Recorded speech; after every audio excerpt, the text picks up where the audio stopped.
Hi everyone, எல்லாருக்கும் வணக்கம். Welcome to my channel மன்சட்டி which means mud pot. இன்னைக்கு நம்ம சேனலில் செய்ய போகிறது டீ கடை ஸ்டைல் மசால் வடா. ஸோ இது வந்துட்டு ரொம்ப கிறிஸ்பியாக உள்ள ரொம்ப சாஃப்டாக ரொம்ப டேஸ்டியான ஒரு ரெசிபி. மசால் வடை செய்கிறது வந்துட்டு ரொம்ப ஈஸி. இதுக்கு பருப்பு ஊற வைக்க மட்டும்தான் டைம் எடுக்கும். இந்த ஈஸியான ரெசிபி இப்போ எப்படி செய்கிறதுன்னு பார்க்கலாம். பாருங்கள், நான் மசால் வடை செய்கிறதுக்காக 250 கிராம்ஸ் அளவுக்கு கடலைப்பருப்பு ஒரு 2 to 3 hours நல்லா ஊற வச்சுருக்கேன். இன்கேஸ் நீங்கள் 2 to 3 hours ஊற வைக்க முடியலன்னா அட்லீஸ்ட் 1.5 hourலேருந்து 2 hours ஆச்சு நீங்கள் ஊற வைக்கணும். மசால் வடைக்கு பருப்பு நல்லா ஊறினா மட்டும்தான் வடை நல்லா வரும், இல்லைன்னா நல்லா வராது. இப்போது நம்ம இதை தண்ணியெல்லாம் வடிச்சிட்டு ஜாரில் சேர்த்துக்கலாம். பாருங்கள், தண்ணியெல்லாம் வடித்தாச்சு. நம்ம இப்போது ஜாரில் சேர்க்குறதுக்கு முன்னாடி ஒரு 1/4 கப் அளவுக்கு இந்த ஊறின பருப்பு எடுத்து தனியாக வச்சிடலாம்.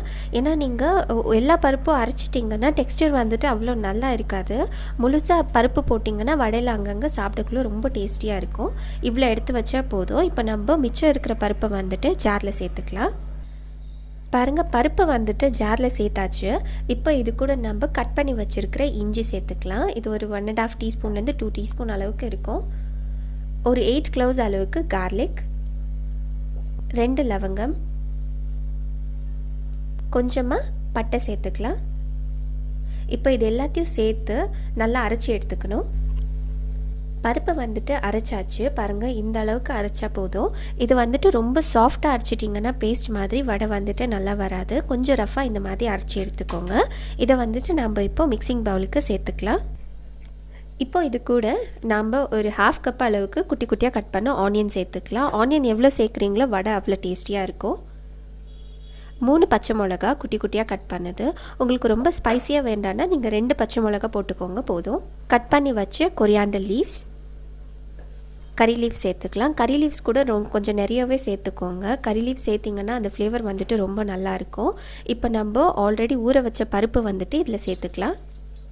தேவையான அளவுக்கு உப்பு. இப்போ இது எல்லாத்தையும் சேர்த்து நல்லா மிக்ஸ் பண்ணி எடுத்துக்கணும். இதை மிக்ஸ் பண்ணுறதுக்குள்ளே நீங்கள் சேனலை ஃபர்ஸ்ட் டைம் பார்க்குற மாதிரி இருந்தால் மறக்காமல் சப்ஸ்கிரைப் பண்ணுங்கள். அப்படியே பக்கத்தில் இருக்க பெல் ஐக்கன் கூட ப்ரெஸ் பண்ணுங்கள். அப்போ தான் புது வீடியோ போஸ்ட் பண்ண உடனே உங்களுக்கு நோட்டிஃபிகேஷன் வரும்.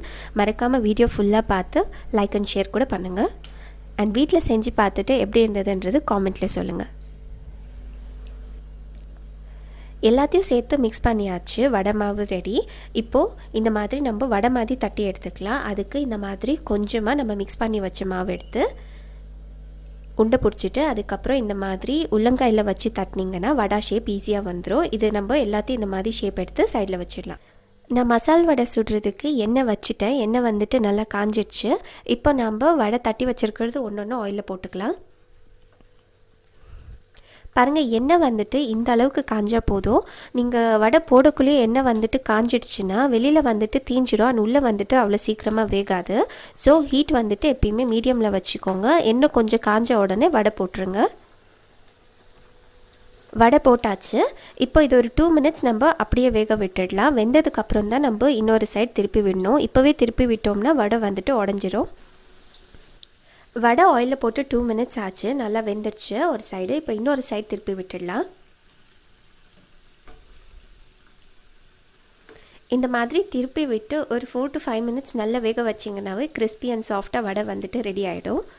வெளியில் வந்துட்டு நல்ல கோல்டன் கலர் வரணும். பாருங்கள், வடை வந்துட்டு நல்லா வெந்துடுச்சு. எல்லா சைடு நல்லா கோல்டன் கலர் ஆகிருக்கு. இப்போ நம்ம இது ஆயிலேருந்து எடுத்துடலாம்.